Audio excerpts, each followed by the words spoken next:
I have a lot of sympathy for the writers and creators of mainstream comics, specifically the big two, Marvel and DC. On the one hand, they've got pressure from the fans who despise change. Every time they reboot or remodel a character, like Amanda Waller or Lobo, or replace that character with a new person bearing the name, like they've done with, say, Aquaman at times in the past, but no one cares because it's Aquaman. I'm sorry. Uh, but there's so much backlash from that, so they must feel like there's this pressure to keep things the same. But on the other hand, that creates its own problems because you've got people champing at the bit saying that the status quo never evolves, that canon and the state of affairs must never change. I mean, we've got the same pantheon of superheroes, more or less, that we've had for the last several decades, almost the last century before too much longer, and people get impatient for change. So on the one hand, you've got change is bad. On the other, you've got stasis is bad. And I can appreciate how that must seem frustrating to them. Um, but on the other hand, again, in this case, that's backwards thinking because all any fan really wants, all we in the audience really want, is for history to be respected. We don't want change for its own sake, and we don't want inexplicable change. We don't want characters to be turned on their heads just because it's something new. We don't want everything that's come before to be flushed down the toilet. We don't want history to be disregarded.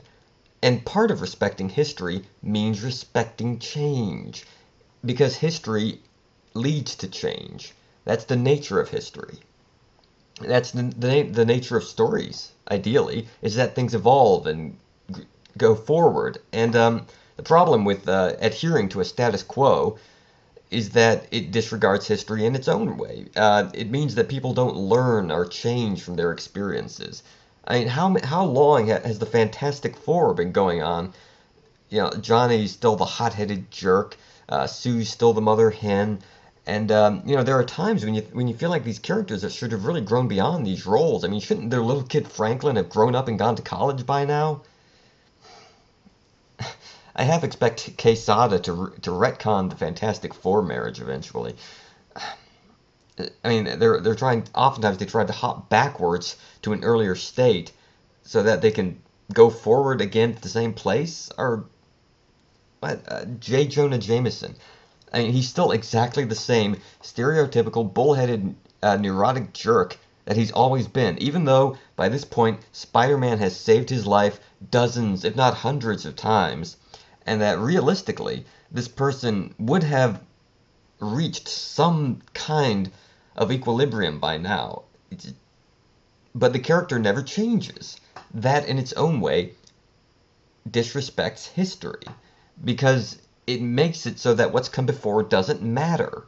And that's the same problem. See, I mean, the fans who hate the reboots and the redesigns, look at the New 52.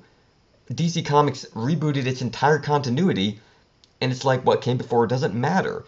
This even spread to other comics companies and continuities. Gen 13, Wildstorm, those were melded into the main DC sphere of influence, and all of a sudden all those stories never happened.